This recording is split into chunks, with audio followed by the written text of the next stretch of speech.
يا أيها الذين آمنوا صلوا عليه وسلموا تسليما اللهم صل على سيدنا محمد وعلى آل سيدنا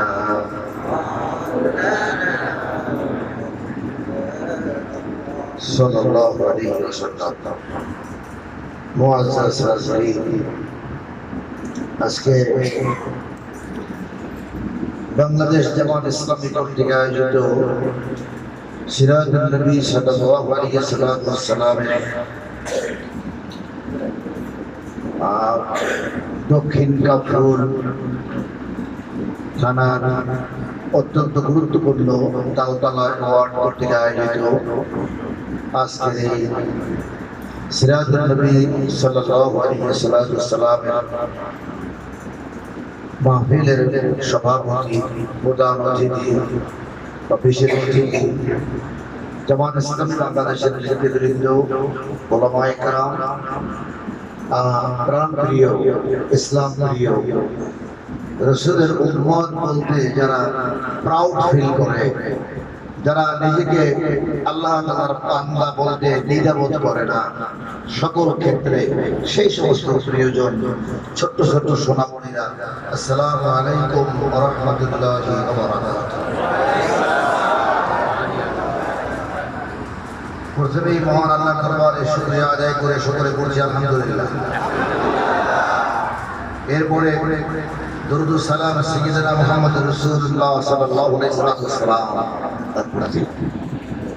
স্মরণ করি, দোয়া করি, আল্লাহ দরবারে দুহাত তুলে কেঁদে কেঁদে বলি, যুগে যুগে নবী থেকে আরম্ভ করে নবীগণ, সাহাবীগণ, তাবেঈন, তাবে তাবেঈন এবং আজ পর্যন্ত যারা দ্বীনের জন্য জীবন দিয়েছেন, অকাতরে তারা কাফেরদের কাছে মাথা নত না করে, তাগুতের সামনে মাথা নত না করে তারা জীবন ঢেলে দিয়েছেন, তারা শহীদ হয়ে গিয়েছেন, আপন রক্তে নিজের ভূমিকে রঞ্জিত করেছেন। সেই শহীদদেরকে আল্লাহ তাআলা শহীদের শ্রেষ্ঠ মর্যাদা দান করুন, সকলে বলুন আমিন। একটা ছোট্ট কথা বলার আগে সকলকে এই অনুরোধ করব যে আসলে আমরা বিশ্ব নবীর উপরে কথা জানে না এরকম মানুষ আমাদের একজন নাই, ঠিক না? অনেক ধরনের অনেক লেন্সে আমাদের কথা আছে। কোরআনের লেন্স দিয়ে যদি আমরা দেখি তাহলে এক ধরনের আলোচনা আসবে। আমরা যদি স্যাক্রিফাইসের লেন্স দিয়ে আল্লাহ রসুলকে মাপি, সিরাতের লেন্স দিয়ে যদি আমরা আল্লাহ রসুলকে দেখি তাহলে একটা চিত্র আসবে একরকম। আর যদি শুধু বলে মিলাদুল নবী দিয়ে আমরা দেখি যে ওনার জন্ম, তাই আমরা খুশি হলাম, এই লেন্স দিয়ে দেখলে নবীকে একবারে সংক্ষিপ্ত আকারে একদিনের মধ্যে নিয়ে আসা হয়, যে জন্ম হয়েছে এটাই জানলাম, এই জন্মে আমরাও আনন্দিত আর তার বিদায়ে আমরা ব্যথিত। এটা কোনো সন্দেহ আছে নাকি?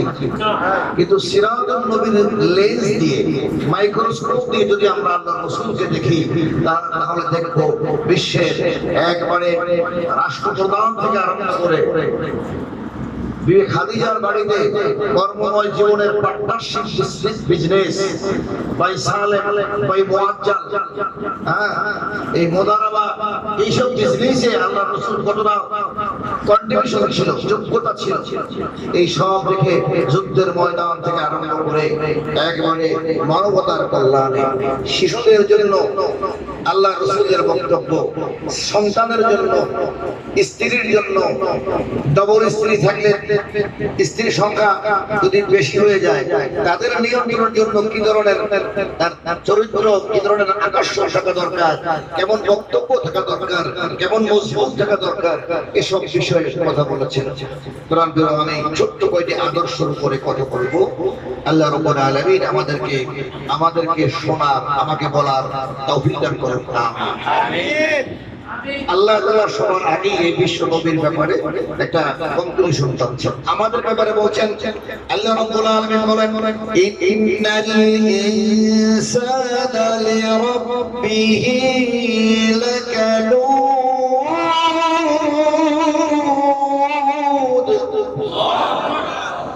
আল্লাহ রাব্বুল আলামিন বলেন নিশ্চয়ই তোমরা যে মানুষগুলো আছো এই মানুষগুলো তোমার রবের প্রতি সবচাইতে বেশি অকৃতজ্ঞ। আহা, নামাজ পড়লাম, রোজা রাখলাম, জিকির করলাম, দাড়ি রাখলাম, টুপি মাথায় দিলাম, এরপরে আল্লাহর কাছ থেকে পাইলাম যে তোমরা সবচাইতে বড় অকৃতজ্ঞ। এখন বাবা যদি সন্তানকে বলে তোর মতো ছেলে আমার দরকার নাই, ছেলে কি ঘর ছেড়ে চলে যাবে? এই কথা বলার মানে কি ছেলেটা তার কোনো কাজে লাগবে না, এটা কি? বরং এই কথা বলার মানে হলো ছেলে যেন চিন্তা করে আমার আচরণে আব্বা আসলে খুশি হয় নাই। এখন সে করবে কি, আম্মু আব্বা রাগ হয়েছে কোন বিষয়টাই আম্মা আমার প্রতি অখুশি, ওই ছেলে করবে সেই বিষয়টাকে সে কভার করার চেষ্টা করবে। কভার করার পরে একদিন বাবা বলবে তুই আমার যোগ্য ছেলে, তুই আমার যোগ্য ছেলে হয়েছিস। আল্লাহ মানুষকে সবচেয়ে বেশি ভালোবাসে, 99 ভালোবাসা তার কাছে। সে বলছে তোমরা অকৃতজ্ঞ। এই কথার মানে হলো কি কি কাজ করলে আমরা কৃতজ্ঞ হতে পারবো, সেই কাজগুলো করলেই মাত্র মহান আল্লাহ তাআলার কাছে আল্লাহ শোনা যায়, শুনতে কি পান না শব্দ হয়, মহান আল্লাহ তাআলার কাছে আমরা শ্রেষ্ঠ হতে পারবো, কৃতজ্ঞ হতে পারবো। আল্লাহর শান্তি বোঝা যায় না, বোঝা যায় না। এই জন্য ছোট্ট একটা গল্প থেকে 2 মিনিটে শুরু করবো। চলো এই যে ইকো সমস্যা করে মহান আল্লাহ তাআলা সমুদ্রের মধ্যে একটা জাহাজ ডুবে গেছে। কোথায় ডুবে গেছে শোনেন নাই? কোথায় ডুবে গেছে? সবাই কথা বলবেন, এই অ্যাটেন্ডেন্স প্লিজ, এদিকে। একটা জাহাজ সমুদ্রে ডুবে গেছে। কোথায় ডুবে গেছে? এখন সব লোক মরে গেছে, একটা লোক বেঁচে আছে, সে ছিল না। তক্তার উপরে ভাড়া, তক্তার উপরে সে ভাসতেছে।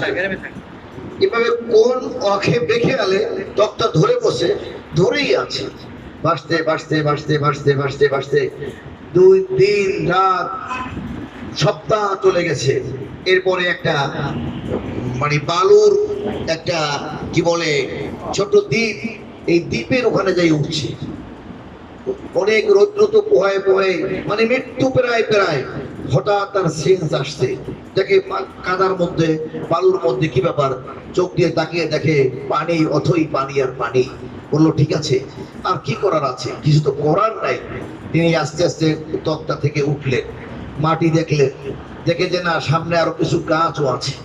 ক্ষুধার জ্বালা কি খাবে, কিছু গাছের পাতা চিবিয়ে চিবিয়ে খেলেন। এরপরে সে চিন্তা করছে বাঁচতে তো হবেই। পরে এখানে ঘুরতে ঘুরতে ওই গাছের ডাল ভেঙে লাঠি মতো বানিয়ে তারপর ওই নদীর পাশে বসে রয়েছে। যখন ওই যে জোয়ারে মাছ আসছে, বাঁচতে পারছে, 2-1টা মাথার মধ্যে বাড়ি দিয়ে ওই মাছ শিকার করছে। রান্না বান্নার জায়গা নাই, কাঁচা মাছ চিবিয়ে চিবিয়ে খেয়ে খেয়ে এই আস্তে আস্তে শরীরের খাবার দাবার আসতে শুরু করেছে। ধীরে ধীরে ওই গাছের কিছু ডাল পেরে পেরে রেখেছে, শুকনো হয়েছে। এরপরে মাছ ধরে ধরে এই গাছের ডালে ডালে ঘষা দিয়ে আল্লাহ রহমত করেছে। গল্পটা এমনই লেখা যে আগুন জ্বালিয়েছে, তারপরে সে ওখান থেকে মাছ পুড়ি পুড়ি খেয়েছে। এই কয়েকদিন পরে এবং দেখে যে রৌদ্র লাগে, সে আরো কিছু ডাল ভেঙে একটু বাসা, পাখির মতো একটু বাসা বাড়ি বানিয়েছে। এখন ওই রৌদ্রের ভিতরেও দিনে বাসার মধ্যে শুয়ে থাকে। তো এখন তো তার তাকায় দেখে কোথাও তার বের হয়ে কিছু নাই, কোনো অথই পানি আর পানি। একদিন ঘুমিয়ে পড়ছেন, হঠাৎ করে তার এই ওই গাছের বা প্রচন্ড রৌদ্রে শুকনা গাছে ঘষা লেগে আগুন লেগে গেছে। আগুন লেগে তার ওই বাসাটা পুড়ে গেছে। যখন আগুন লাগছিল, তখন গায়ে যখন লাগছে, তখন সে ঘুম ভেঙে গেছে। তখন দেখে যে দাউ দাউ করে জ্বলছে। তখন সে ওখান থেকে বেরোয় বলে, খ্রিস্টান ছিল লোকটা, হে গড,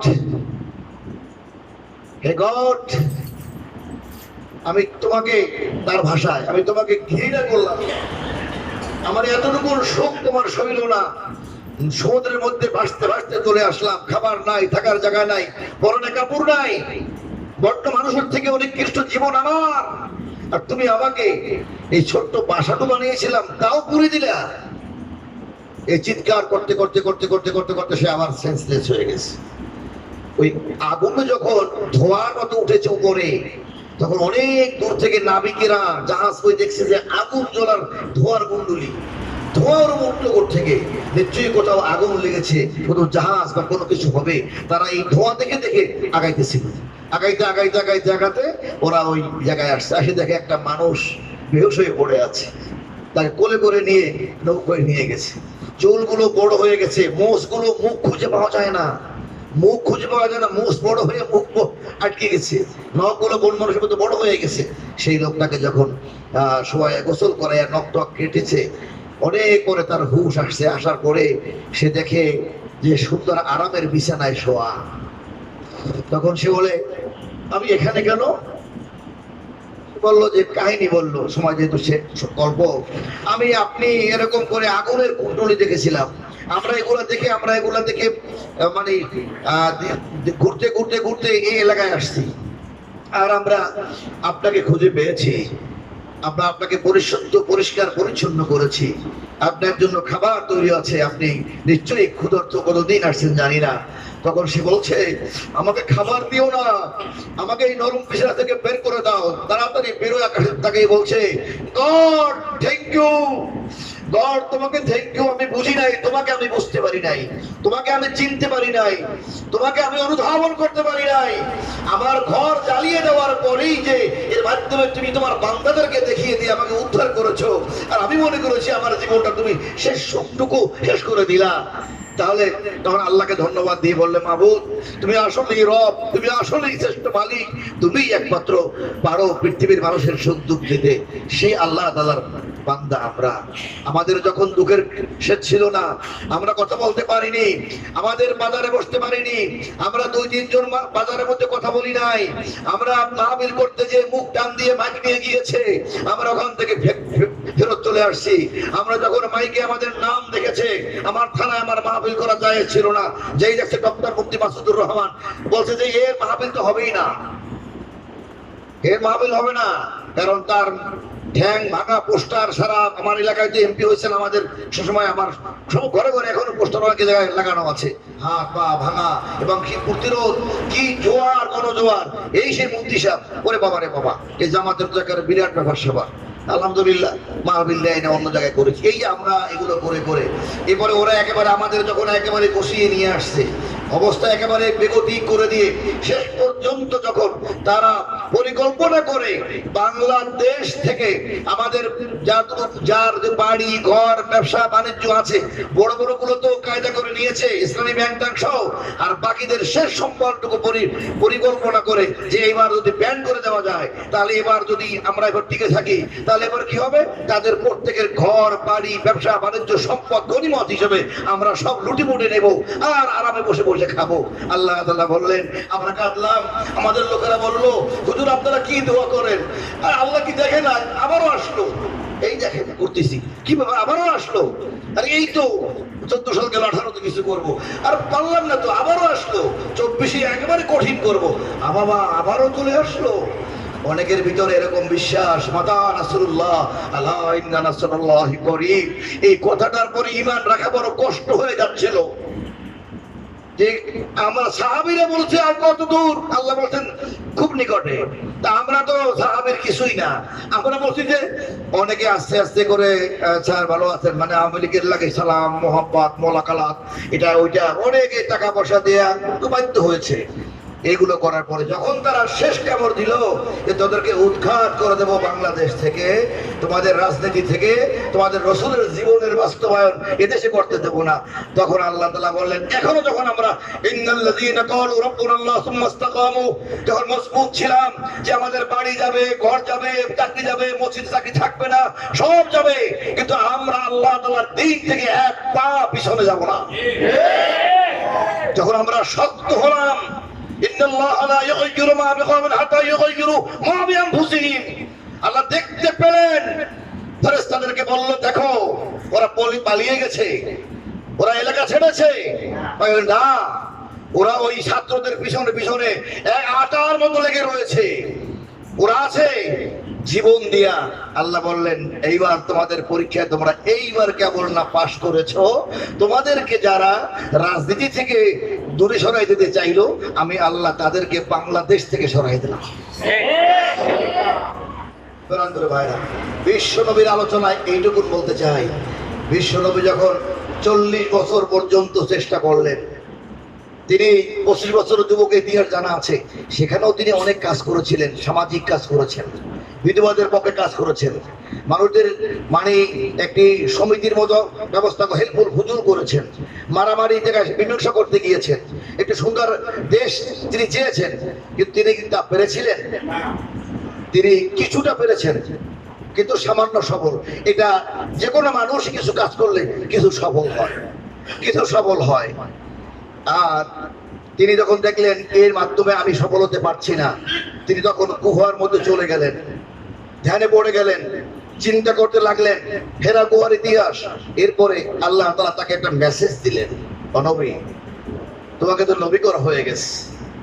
এই কথা নিয়ে তর্ক বাজায়, হয়তো সিদ্ধান্ত হয়ে গেছে, তো রূহে মাহফুজে অথবা সেই কি বলে আরো হয় বা তারও আগে বা যত আপনারা আমরা এটা যত দূর নিতে পারি, এতে কোনো অসুবিধা নাই। কিন্তু আমাকে নমিনেশন দিয়ে আমার কাগজ হাতে দিয়েছে তো 40 বছর বয়সে, ঠিক না ঠিক? আমাকে 40 বছর বয়সে হাতে দিয়েছে যে এইবার তুমি তোমার কাজ করতে পারো, নমিনেশন তুমি পেয়ে গেছো, এবার তুমি মাঠে যাও। নমিনেশন পেলেন, নবুয়তের টিকিট তাকে দিয়ে দেওয়া হলো। তার আগে তার পিঠে মোহর ছিল না, তার নবুয়তের মোহর ছিল না, এরপরেই তার পিঠের ভিতরে নবুয়তের মোহর আল্লাহ রাব্বুল আলামিন দিলেন। যদি মোহর থাকতো তাহলে খাদিজাতুল কুবরা তার সাথে ঘর করেছেন, সন্তান হয়েছে, সে কোনোদিন তার পিঠে এমন কিছু দেখে নাই। বরঞ্চ যেদিন হেরা গুহা থেকে আসলো, সেদিন যখন তাকে বয়রা পাদ্রীর কাছে নেওয়া হলো, সে তখন বলল, এই আলামত গুলো বলার এ তো মনে হয় যে সেই লোকই হবে। আমাদের ইহুদির কিতাবে যা লেখা আছে যে একজন নবী আসবে, আমার মনে হয় ইনি সেই নবী হবেন। সুবহানাল্লাহ। তাহলে বোঝা গেল প্রিয় ভাইরা, বিশ্ব নবীর কাছে 40 বছর কাজ করলেন, এরপরে কোরআন আসলো, 13টি বছর তিনি চেষ্টা করলেন। তখন কোরআনও ছিল, নবীও ছিল। তিনি এই 13টা বছর মদিনায় মক্কায় কাজ করে তিনি কি সফল হতে পারলেন? কথা বলেন না, পারলেন? পারলেন না। কেন পারলেন না? আল্লাহও আছে, কোরআনও আছে, নবীও আছে, তো রাস্তায় নামে মার খায়। এমনকি ইথিওপিয়ায় এসে কত জায়গায় ভিতরে বড় হিজরত, আগে ছোট ছোট হিজরত করছেন, পাঠাই দিয়েছেন, সরে যাও, তোমাদেরকে দেখলে যখন চিনে ফেলেছে তোমাকে মারবে। কিছু কিছু লোক ভিতরে তারা হিজরত করেছে, করে নাই। শেষ দিনগুলো 3 বছর তাকে জেলখানায়, তার যে কয়জন সাথী 70 কি 72 জন, তাদেরকে জেলখানায় আটকায় রেখে, তাদেরকে পাহাড়ের মধ্যে আটকে জেলের ভিতরে পড়ে রেখেছে। খাবার দাবার সংকুচিত করে তারা গাছের ছাল খেয়েছে, গাছের পাতা খেতে খেতে পাতা শেষ, ওই ছালগুলো চিবিয়ে চিবিয়ে খেয়েছে। এমনকি সাহাবীদের কাছে যে চামড়ার যে পানির থলেগুলো ছিল, ক্ষুধার জ্বালায় সেই চামড়াগুলো ভিজিয়ে ভিজিয়ে সেগুলো চিবিয়ে চিবিয়ে তারা খেয়ে তারা ছাগলের লাঠির মতো পায়খানা করেছে, স্বাভাবিক মানুষের মতো পায়খানা হয় নাই। এত কষ্ট করেছে। নবীও আছেন, আল্লাহ আছে, কোরআনও আছে। তাহলে সফল হলেন না কেন? আল্লাহ তাআলা তখন বললেন, নবী হিজরতে আসেন, গোপন পরিকল্পনা করবো আপনার সাথে। এই সব কাজের সাথে আসলে আপনি আমার কাছে দোয়া করেন। কি দোয়া করব? আপনি বলেন, আল্লাহ আমাকে আপনি নির্বাহী ক্ষমতা দেন। কি দেন? রাষ্ট্রের নির্বাহী ক্ষমতা দেন। এই কোরআনও আছে, আপনিও আছেন, আমিও আছি, কিন্তু নির্বাহী ক্ষমতা হাতে না আসলে আমি আপনার এই কোরআনকে সফলভাবে রাষ্ট্রে প্রতিষ্ঠা করতে পারবো না। আল্লাহ তাআলা বললেন, মুহাম্মদ সাল্লাল্লাহু আলাইহি ওয়াসাল্লাম, দোস্ত আপনি তাহলে মক্কা ছেড়ে দেন। আপনি মক্কা কবে ছাড়বো? আপনি রেডি হতে থাকেন, যখন সময় হবে আমি বলে দেব। আবু বকরকে বলল রেডি হও, একমাত্র কার জন্য? ইসলাম দিন কায়েমের জন্য। মুহাম্মদ সাল্লাল্লাহু আলাইহি সাল্লাম আপনার সব কিছু আছে, কিন্তু দিন কায়েমের জন্য আপনাকে এখান থেকে চলে যেতে হবে। কি লাগবে? নির্বাহী ক্ষমতা। তিনি মদিনায় গেলেন, লম্বা কাহিনী। সেখানে নির্বাহী ক্ষমতা হাতে আসে নাই। হাতে আসার পরে তিনি ছোট্ট রাষ্ট্র গঠন করলেন। সেই রাষ্ট্রের আলোকে ধীরে ধীরে ধীরে ধীরে নেতৃত্ব কর্তৃত্ব যখন হাতে আসলো, সেই একের পর সিদ্ধান্ত নিতে পারলেন। আজকে সিদ্ধান্ত নিতে পারছি না। এত আলেমের গোষ্ঠী আমাদের, এত পীর মাশায়েখ, নির্বাহী ক্ষমতা আমাদের হাতে নাই। ঠিক না ঠিক? এই হাতে না থাকার কারণে আমরা বারবার বলেছি, আমাদের বলেছে জামাত ইসলাম ক্ষমতা লোভী, রাজনীতি করে গদিতে বসার জন্য। তাদেরকে বলেছি রসুলের জীবনীটা পড়ো, রসুলের জীবনীটা পড়ে দেখো, হযরত নূহ আলাইহিস সালামের জীবনীটা পড়ো, দাউদ আলাইহিস সালামের জীবনী পড়ো, সুলাইমান নবীর জীবনী পড়ো, আমার বিশ্ব নবীর মিরাজের ইতিহাসটা ভালো করে পড়ো। দেখো আল্লাহ তাআলা কি কি শিখিয়েছেন, তাকে কিভাবে মদিনায় নিয়ে আসছেন। এরপরে তিনি, যদি আপনি আমাকে বলেন আমরা ক্ষমতা লোভী, আপনি পক্ষান্তরে তো আল্লাহ রসুলকেও তাই বলতেছেন যে মোহাম্মদ, যে আজকে কাফেররা, নাস্তিকেরা, যারা নাস্তিক, যারা বলে মোহাম্মদ যে কৌশলী, নাউজুবিল্লাহ, যে একজন ক্ষমতা লোভী ছিল, নাউজুবিল্লাহ। ওরা যা বলে আপনিও তাই বলেন। ওখানে বলে নাস্তিকরা, এখানে বলেন হুজুররা, পীর সাহেবরা, সাধু সাজ্জান, তাবলীগ জামাতের ভাইয়েরা। আপনারা বুঝতেছিলেন না, আপনারা এত তাবলীগ করলেন, আমিও চিল্লা দিলাম, ঘুরলাম মাঠে মাঠে ময়দানে, নবীওয়ালা কাজ, তবিওয়ালা কাজ, রসুলের কাজ করতে করতে করতে 4 কোটি মানুষ সরাসরি তাবলীগে জড়িত। আর প্রায় 8 কোটি মানুষ, মহিলা পুরুষ মিলে 3 দিন 5 দিন 7 দিন দিয়েছে। তাহলে 7-8 কোটি মানুষ তাবলীগের সাথে জড়িত হয়ে গেছে। ঠিক না ঠিক? অথচ দেশে মদের আইন জারি হয়ে গেল, 100 জন মদ খেলে একটা দোকান দেওয়া যাবে। এই কাজটা আল্লাহর বিরুদ্ধে কত বড় ধৃষ্টতা, এটা পাশ হলো, অথচ কিছুই করতে পারলো না, কথা বলারও ক্ষমতা থাকলো না। কেন না পারে নাই? নির্বাহী ক্ষমতা ওনার কাছে, আর এরা করে জিকির। প্রাণপ্রিয় ভাইরা, আল্লাহ তাআলা, আমি এই জন্য বললাম যে আল্লাহর দ্বীন কায়েম করতে হলে নবীও থাকবে, রসুল, কোরআনও থাকবে, সবই থাকবে। তারপরেও নির্বাহী ক্ষমতা না আসা পর্যন্ত দ্বীন কায়েম করা যায় নাই। তাই সেই নবীর উম্মতরা থাকবে, সেই কোরআনও থাকবে, কিন্তু যতক্ষণ পর্যন্ত না নির্বাহী ক্ষমতার কাছে যাওয়া যাবে, ততক্ষণ পর্যন্ত দ্বীন কায়েম করা যাবে না। সেটার জন্য আমাদের ঐক্য, আমরা একসাথে নামতে চাই। তবে শয়তান সব জায়গায় আসে না নাই? আল্লাহ তাআলা বললেন, ওয়া ইন্নাকা লাআলা খুলুকিন আযীম। হে নবী, আপনাকে মডেল মানতে হবে, আপনাকে রোল মডেল মানবে। লাকাদ কানা লাকুম ফি রাসূলিল্লাহি উসওয়াতুন হাসানাহ, উত্তম আদর্শ মানবে, তবেই না তারা সম্পদের সন্ধান খুঁজে পাবে।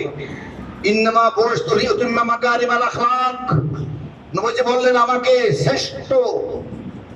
শ্রেষ্ঠ character, good, very good character and behaviour আমাকে আল্লাহ তাআলা দান করেছেন। আমার ভাইয়েরা, আমরা এখন এইদিকে 5 মিনিট 7 মিনিট কথা বলবো। আমি কয়েকটা রসুলের আচরণ, সবচেয়ে বেশি দ্বীনের পথে মানুষকে আনা যায় আচরণ দিয়ে, ভালোবাসা দিয়ে, বিহেভিয়ার দিয়ে। এটা ইসলামের অন্যতম শ্রেষ্ঠ একটি পদ্ধতি, যা আল্লাহর রাসূল প্রয়োগ করলেন। দেখেন, ইয়ামশি আল্লাহ আরো দেখানো কোরআন। নবীজি যখন রাস্তা দিয়ে হাঁটতেন, তখন লোকেরা বলতো যে আলা তরিক, তখন লোকেরা বলতো যে হয়তো জীবন্ত কোরআন হেঁটে যাচ্ছে। সুবহানাল্লাহ, জীবন্ত কোরআন হেঁটে যাচ্ছে। এখন আল্লাহ রাসূল প্রশ্ন করলেন একবার সাহাবীদেরকে, আকসারু মা ইয়াদখুলুন নাস আল জান্নাহ, আকসারু মা ইয়াদখুলুন নাস আল জান্নাহ, মানুষরা কোন কাজ করলে বেশি বেশি লোক জান্নাতে যাবে? সাহাবারা বললেন, লা আদরি, আমরা তো জানি না আল্লাহ, আপনি রাসূল, আপনিই বলেন। নবীজি বললেন, শোনো, তাকওয়াল্লাহ, তাকওয়াল্লাহ ওয়া হুসনুল খুলুক। এই কথাটা মুসনাদে আহমদের মধ্যে আসছে, সহিহ হাদিস। তাকওয়াল্লাহ আর হুসনুল খুলুক, আল্লাহ তাআলাকে ভয় করলে আর উত্তম আদর্শবান, উত্তম চরিত্র, উত্তম ক্যারেক্টার যদি থাকে, তাহলে তারা বেশি বেশি লোক এই লাইন দিয়ে জান্নাতে প্রবেশ করতে পারবে। তিনি তো বললেন না নামাজ বেশি পড়লে হবে, একথা বলছেন। তিনি তো বললেন না যে জিকির যদি সারাদিন করো তাহলে জিকিরওয়ালা জান্নাতে যাবে, এটা বলছেন। তিনি তো বলেন না যে তুমি যদি যাকাত দিতে থাকো শুধু জান্নাতে চলে যাবে। হ্যাঁ, এগুলো করলে নেকি হবে, ইসলামের কাজ হবে, কিন্তু অনেকে দিয়ে জান্নাতে যাবে বলছে। বেশি বেশি লোক জান্নাতে যাবে হলো উত্তম আদর্শ এবং আল্লাহর ভয়। আল্লাহর ভয়টাই যদি ভিতরে নেওয়া যায়, জামাত ইসলামী তাই শিক্ষা দেয় যে ভাই আল্লাহকে ভয় করেন, গীবত গায়েন না, বেশি কথা বলেন না। আল্লাহর ভয়ের জন্য বলছি, আল্লাহকে ভয় করতে পারে না। দেখেন এক্সাম্পল, আরবি বিশ্ববিদ্যালয়ের ভিসি আব্দুর রশিদ সাহেব, আমার খুবই একসাথে কাছাকাছি নামাজ পড়াইছি, 15 বছর খতিব আমি ওই মসজিদে ইস্টার্ন প্লাজা, উনি ওই বাংলা মোটর। তো সেদিন জামাত ইসলামের যে ওয়ার্ড সম্মেলন হলো ইঞ্জিনিয়ার ইনস্টিটিউটে, ওদিন ওখানে যাওয়ার পরে আর একটা প্রোগ্রাম ছিল আমার, আমি মসজিদে যাইতে পারি নাই, ওখানে নামাজ পড়ছি ওই মসজিদে। উনি দেই খুব বজায়, আমি তো রাগ হয়ে গেলাম। নামাজ শেষেই কমিটিকে ধরলাম, এদিকে আসেন, বড় বড় নেতা, বিরাট বিরাট 10 তলা বিল্ডিং। আমি বললাম কি আপনারা, উনি খুব বোঝায় কেন, দিল কেন আজকে? না উনি তো অসুস্থ ছিল, আজকেই আসছে।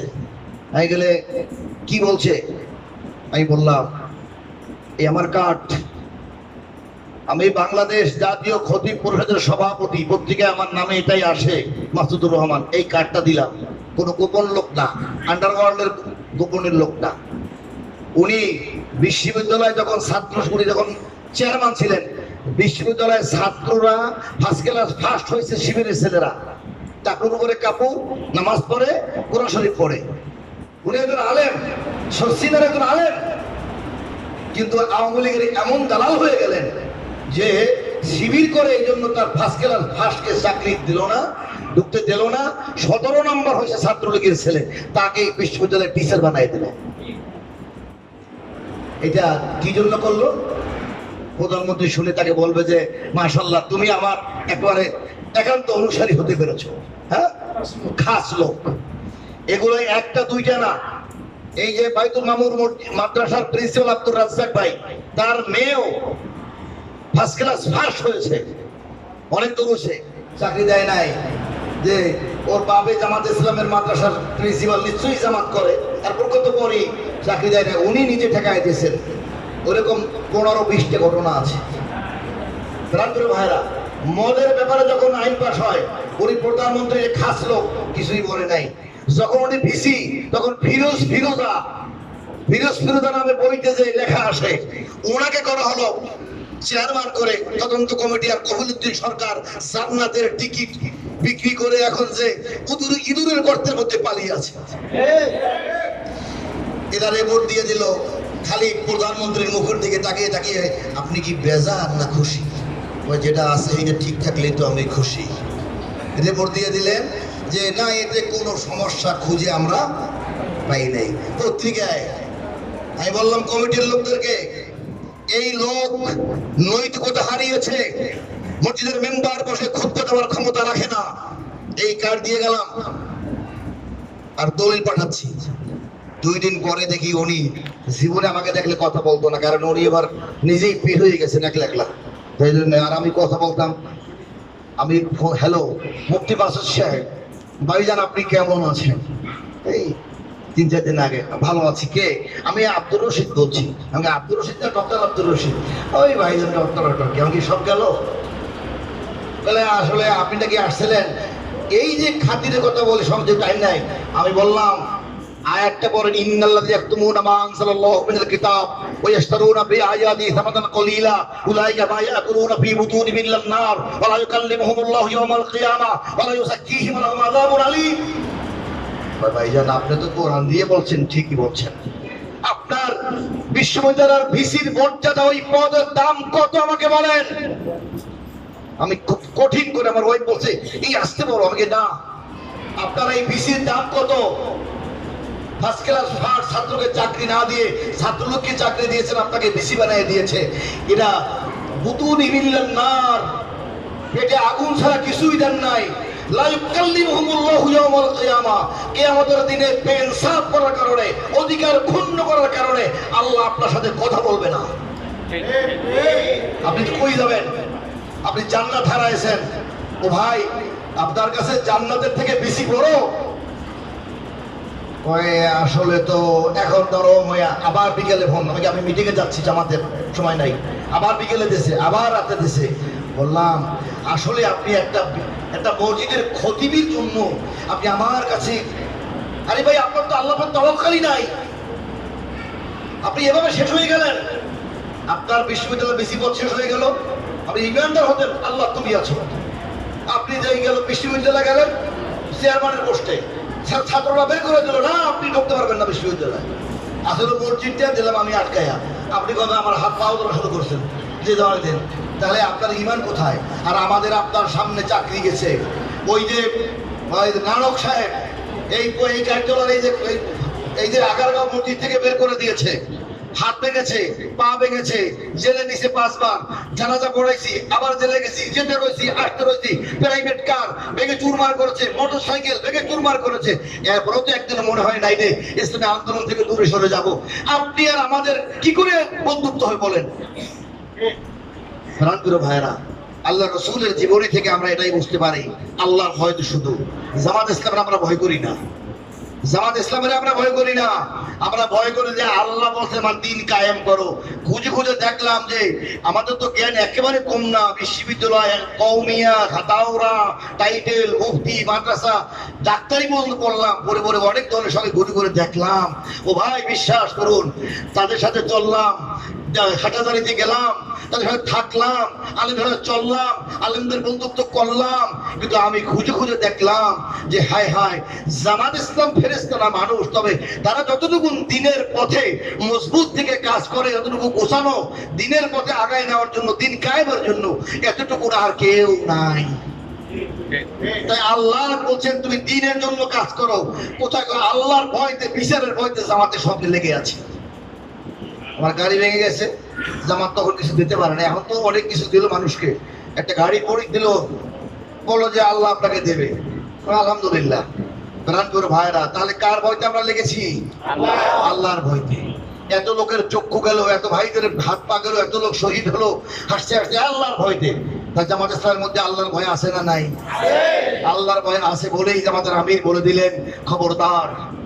তারা এটা জানে, এটা পড়ে উমামা ইবনে সালামা ইয়ামানের একজন কট্টর সন্ত্রাসী রাজনৈতিক নেতা আল্লাহ রসুলের হাতে গ্রেফতার হলেন। সাহাবীরা ধরে নিয়ে আসলেন, মদিনার খুঁটির সঙ্গে আটকায় রাখছে, হাত বেঁধে। উনি তো এখানে বসে ও তো মরণে জানে মেরে ফেলবে, এই মোহাম্মদ আমাকে তো মেরে ফেলবে। আল্লাহ নবী আসে বললেন কেমন আছেন? আবার জিজ্ঞাসা কেমন আছে? আপনাকে আমি এটা প্রস্তাব দেব, দেন। আপনি ইসলাম গ্রহণ করেন, শান্তি পাবেন, নিরাপদ থাকতে পারবেন। আপনি ইসলাম গ্রহণ করেন, কোনো কথা বলে না। নবী উঠে এসে বললো, সাহাবীরা তারে ভালো খাবার দাও, তোমাদের থেকে ভালো খাবার তাকে দিও। এরপরে আবার বিকেলবেলা বললেন, ওই যে একটা সুন্দর উঠ আছে না, এটার দুধ দোয়া ওনাকে খাওয়া। ও দেখতেছে যে ভালো লাল উটের দুধ দোয়া তারা খেতে দিছে, সে পেট পুরে দুধ খাইয়া ওই কিরে মুসলমান, এই মোহাম্মদ এরকম নাকি? দুধ খাইলো, পরের দিন আবার দাওয়াত দিল, পরের দিন আবার দাওয়াত দিল। এরপরে যখন দ্বিতীয় দিন বললেন ইসলাম গ্রহণ করো, কোনো কথা বলে না। নবীজি বললেন, সাহাবারা ওরে ছেড়ে দাও, ওরে ছেড়ে দাও। ওরে ছেড়ে দিলেন। সাহাবা বললেন, ইয়া রাসূলুল্লাহ, এ তো ডাকাত, এ তো নিখিল। বুঝলেন নাই? কথা কয় না, এ তো ডাকাত, এ তো নিখিল। আমি নিজে বাংলাদেশ ওই সরকারি মেডিকেল কলেজ, সরকারি বাংলা কলেজের ভিতরে আমার সাথে এই যুদ্ধের মধ্যে বুকে হুজুর কেমন আছেন গোলাগুলি করে। আর তখনও আমার কানে আসছে যে ওদের গাড়ি নিয়ে ঢুকছে, গাড়ির ভিতরে বাইকের 2টা লাশ, ওই 10 নম্বর থেকে ছাত্রদের লাশ গাড়ির মধ্যে করে টান দিয়ে নিয়ে আসছে, মানে গুম করার জন্য। বাংলা কলেজে বসাই রাখা নামাজে উঠে আল্লাহ আকবার নামাজ পড়ছে।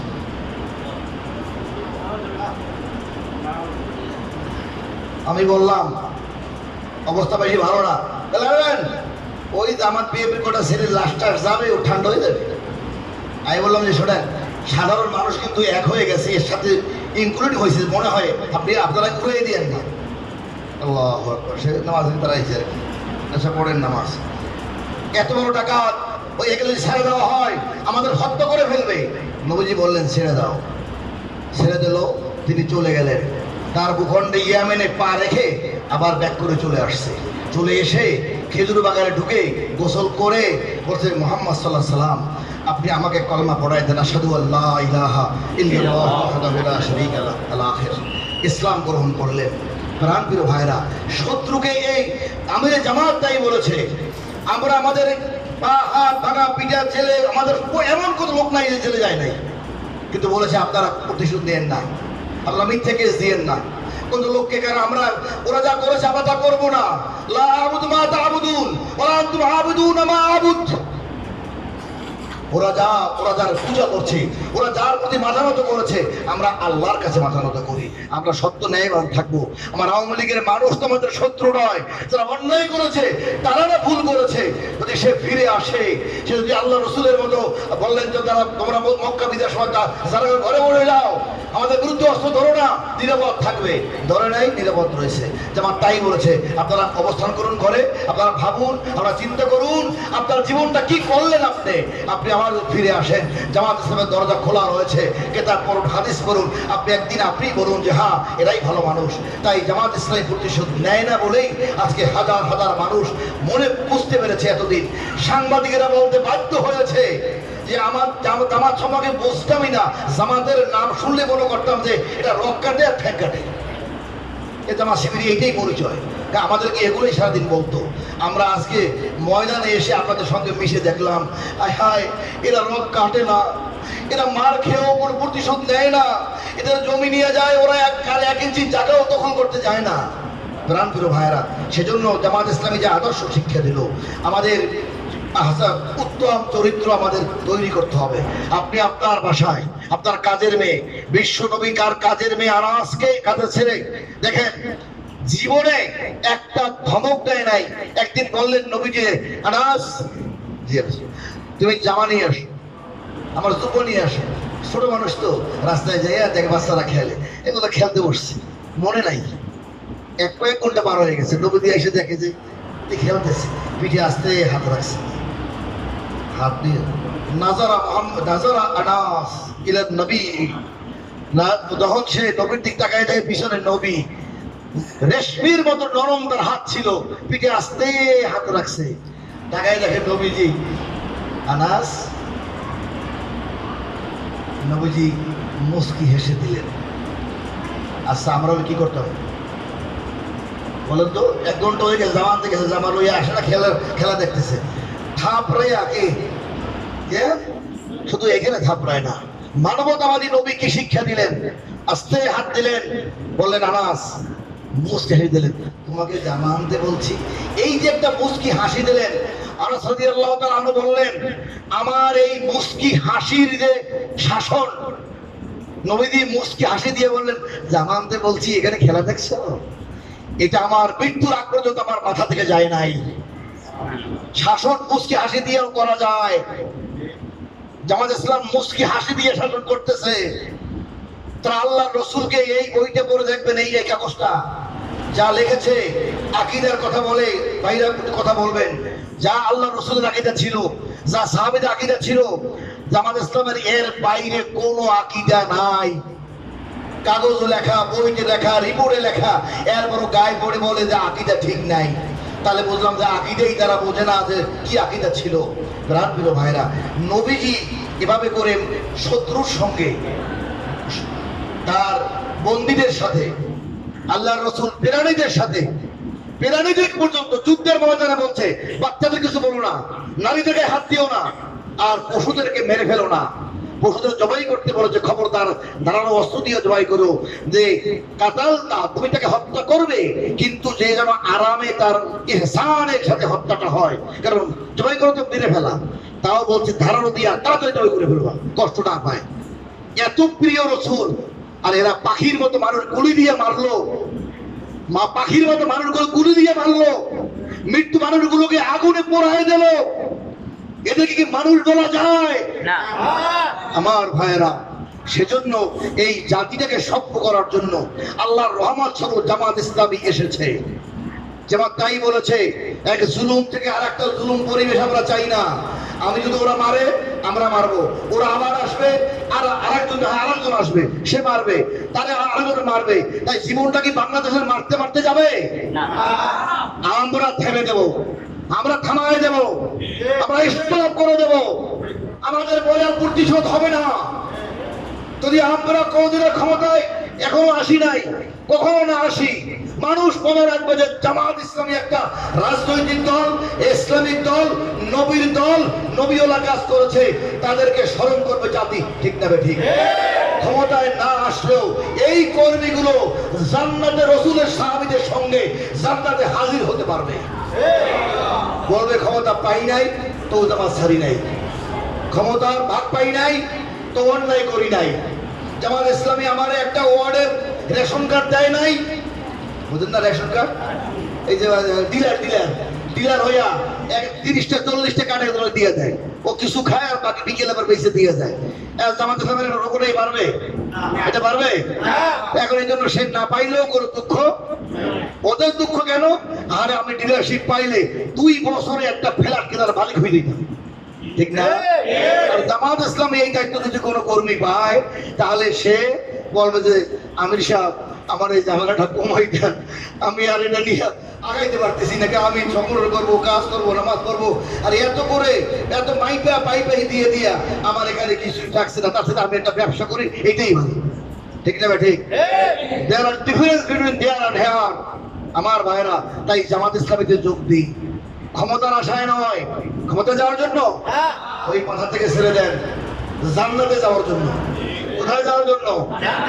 জামাত ইসলামের আমিরের মতো আরম্ভ করে নিজ পর্যন্ত মানুষ একটা ছোট মোটো আমির আমরা যাচ্ছি, আমাদের ভুল হইতে পারে, কথায় ভুল হইতে পারে, আপনাদের ভালোবাসতে যাই ভুল হইতে পারে, নেগোসিয়েশনে ভুল হইতে পারে, কিন্তু আমাদের লক্ষ্য উদ্দেশ্য আল্লাহ রসুলেরই। আপনারা যদি আগায় আসেন, আপনাদের মধ্যে যোগ্যতার মধ্যে লোক বেরিয়ে আসবে, আপনারাই বেরিয়ে আসবেন, আপনারাই ভবিষ্যৎ। আপনার সন্তান একদিন বড় করে কথা বলবে, লোকেরা বলবে এরা সৎ মানুষ, এরা ভালো মানুষ। এর সঙ্গে এর কাছে একজন নারী নিরাপদ, একজন নারী যদি রাত্রে রাস্তায় আটকা পড়ে, জামাতের কর্মী, শিবিরের কর্মী বলবে মা আপনার বাসায় পৌঁছিয়ে দিয়াই। আর ওই ছাত্রকের কর্মী যদি পায়, তবে বয়স কম না বেশি আছে, মাঝারি, তো আগে ফিল্ডের মধ্যে লই যাই, কথা কয় না?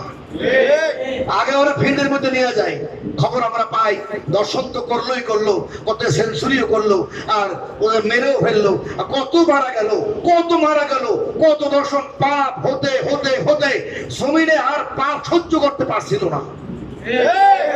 জামাত ইসলামী সেই পাপকে মুক্ত করার জন্য এসেছে। জামাত আল্লাহর একটা রহমত। জামাত ইসলামী রাষ্ট্র ক্ষমতা নেওয়ার জন্য আসে নাই। দিন কায়েমের ক্ষেত্রে রাষ্ট্র লাগলে নবীর সুন্নতের মতো তারা বসে যাবে, কিন্তু তারা রাষ্ট্র ক্ষমতায় আসার জন্য এই কাজ করে না, আল্লাহর দিন কায়েমের জন্য তারা চেষ্টা করে। ভাইরা, আমার ভাইয়ের সময় কিছু নষ্ট করেছি, তাই আমি এখন শেষ করতে চাই। আপনারা আমাদের ব্যাপারে সতর্ক হবেন, পরামর্শ হবেন। মনোমালিন্য, স্বামী স্ত্রীর মধ্যে জামাত ইসলামের লোকরা বিয়ে করছে না, স্বামী স্ত্রী মনোমালিন্য হয় না? হয়। জামাত ইসলামের লোকের, আমি আজকে ওটা তালাকের কথা, আমার বাড়ি ওখান থেকে তালাকের নিয়ে আসছে ওই থানা থেকে।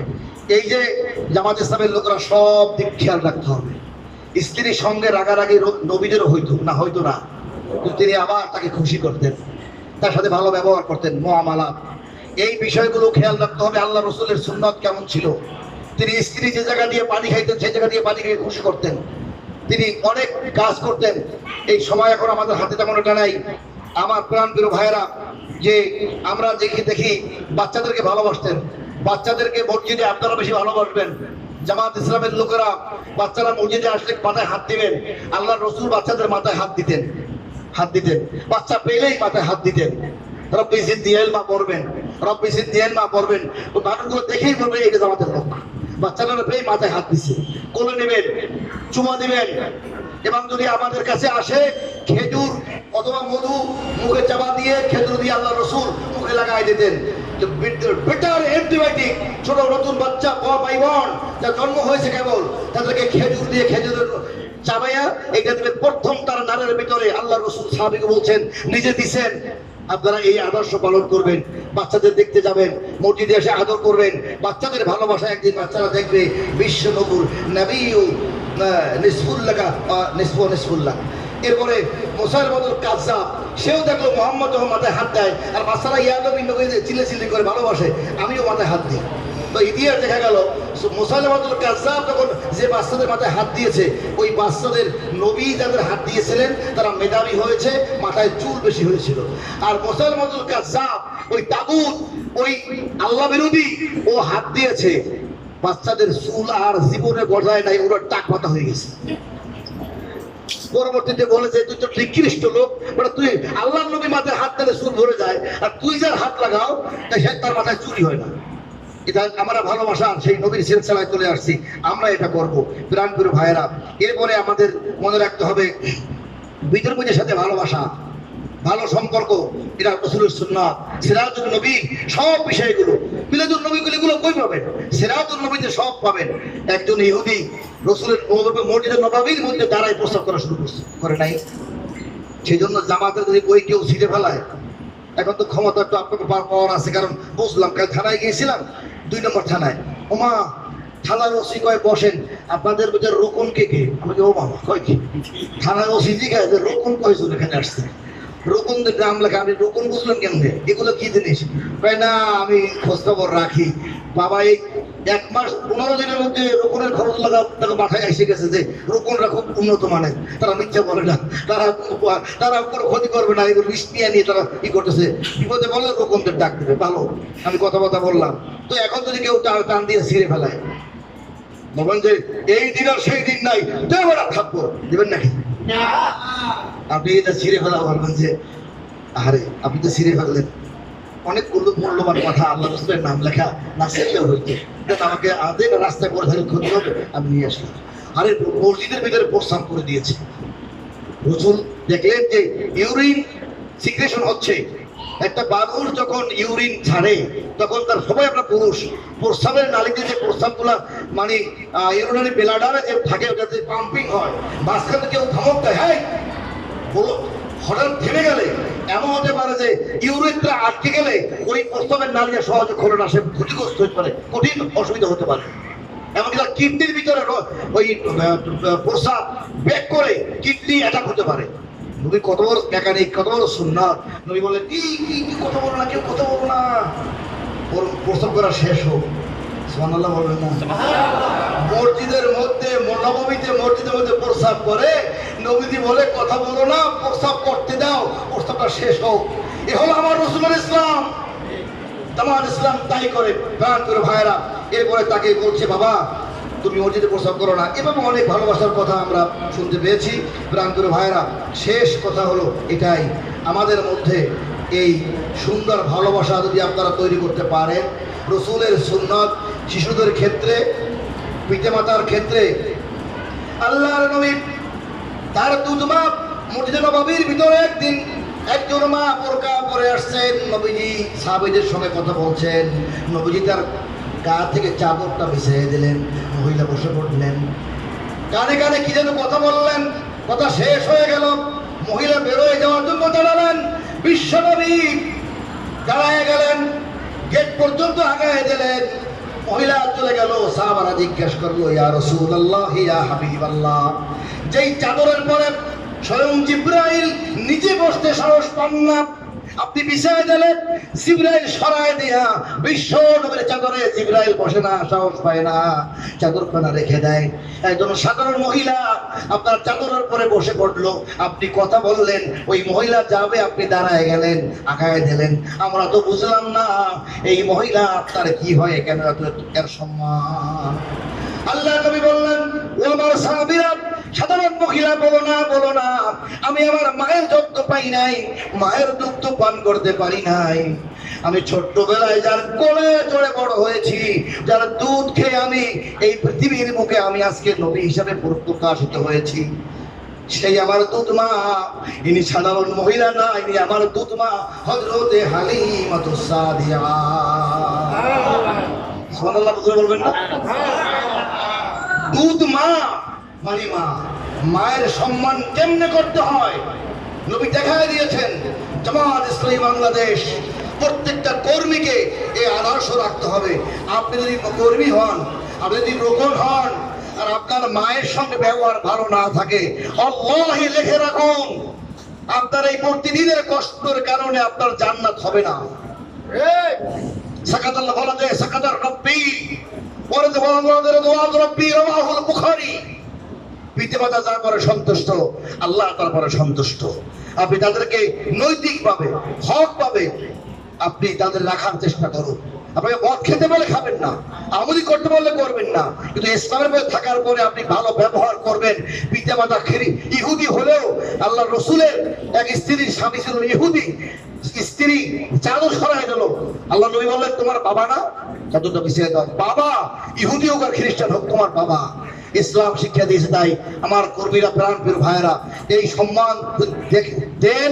তাই ওই অন্য দলের ছেলেদের আদর্শ দেখে আর আমাদের ছেলেদের আদর্শ দেখে বাপ্পাই বলবে হুজুর একটু শিবিরে ভর্তি করে দেন, আমি আর পারতেছি না, ওরা শিবিরে নেন, জামাতে নেন। ওদের নেতারা তো শিক্ষা দেয় এটাই। আর সব জায়গায় হলো আরে কয়তে পরে গুড়িয়ে দেবে মরিয়া, কি কয় কদিন পরে ঘুরে যাবে মরিয়া, তুই হবে এলাকার নেতা, এখন যা করার কর, 5টা 4টা মার, এইটা কর, দেখবি তুই এলাকার ভয় পেয়ে যাবে। সব আছে না নাই? কত বাপ্পা কইতে হুজুর আমার ছেলে না ছাত্রলীগের সভাপতি হয়েছে, তাকে বেশ ভালো করেছে। এই 5-6 বছর পর মদ খাইতে খাইতে, গাঁজা খাইতে খাইতে, এরপরে নেশা করতে করতে এখন হাঁটে, এরকম হাঁটে ব্যাগে ব্যাগে। কি হয়েছে? সর্বনাশ হয়ে গেছে।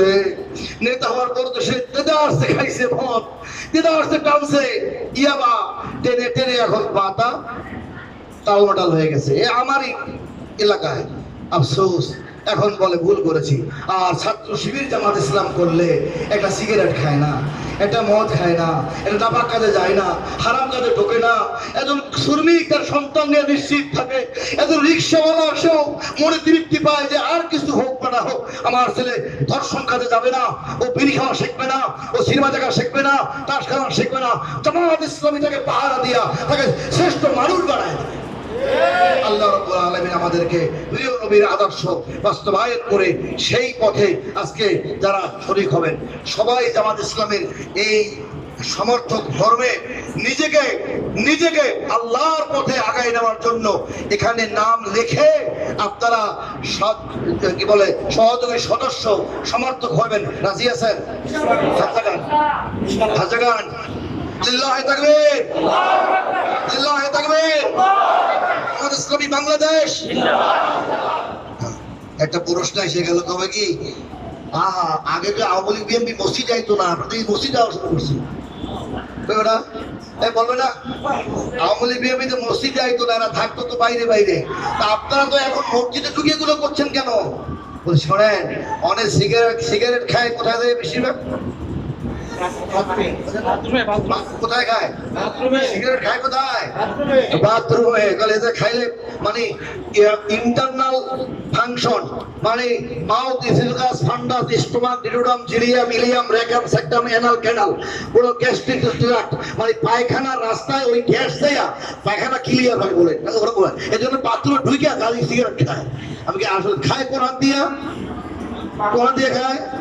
বাম হাত দিয়ে খায়, তাই না? তাহলে বলি আসলে ওরা খাবারও পায়খানা খায়ও বাম হাত দিয়া।